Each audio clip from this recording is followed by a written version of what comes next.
À l'issue de ce premier tour, nous avons eu le sentiment d'avoir été entendus par une grande partie des habitants de la Sarthe, des électeurs de la Sarthe, dans la mesure où nous avions pensé possible d'être présents dans les 3/4 des cantons de notre département. Il se trouve que nous avons dépassé cela d'un canton.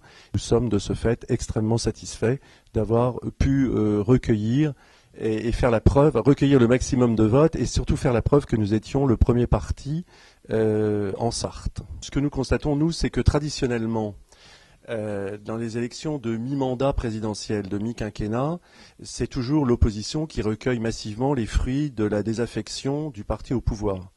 Or là, en l'occurrence, l'UMP n'a pas réussi à persuader les électeurs qu'elle était la seule forme d'opposition possible. Il y a aujourd'hui en France une troisième force politique. Nous ne sommes plus dans un bipartisme, mais dans un tripartisme. D'abord, je crois que s'il y a bien un qualificatif qui s'applique à ces résultats, c'est qu'il s'agit d'un vote sanction. C'est un vote sanction avec un carton rouge adressé à l'ensemble des représentants du Parti socialiste dans le département, puisque 3 électeurs sur 4 n'ont pas voté pour ces candidats.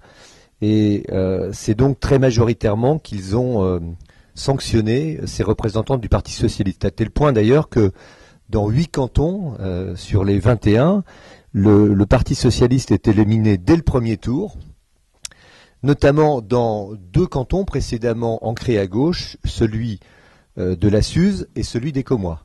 C'est d'abord l'échec du gouvernement qui, depuis maintenant presque 3 ans, n'a obtenu aucun résultat et bien au contraire a aggravé une situation économique, puisque c'est plus de 600 000 chômeurs supplémentaires, c'est une augmentation et un matraquage fiscal sans précédent, plus de 100 milliards d'impôts. Je disais des raisons nationales et des raisons locales. Des raisons locales, c'est le vide total ou la quasi-absence de proposition d'une gauche sartoise en panne d'idées.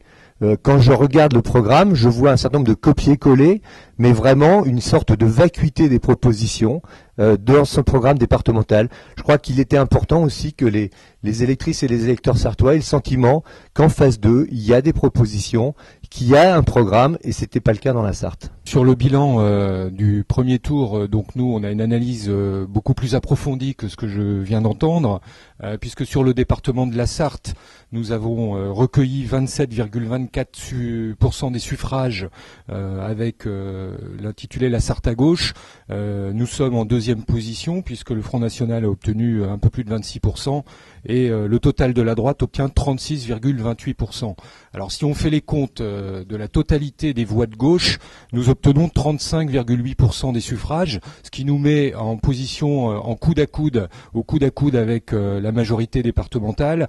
Et moi, ce que je dois dire et tirer comme bilan de ce premier tour, c'est que finalement, la gauche n'a pas perdu, contrairement à ce qu'on essaie de bien vouloir dire, mais en tout cas, la droite n'a pas gagné non plus. Donc le bilan du premier tour, pour nous, n'est pas si négatif que ça. Nous n'avons pas perdu les élections. Nous avons encore 13 cantons sur lesquels nous allons candidater pour le second tour.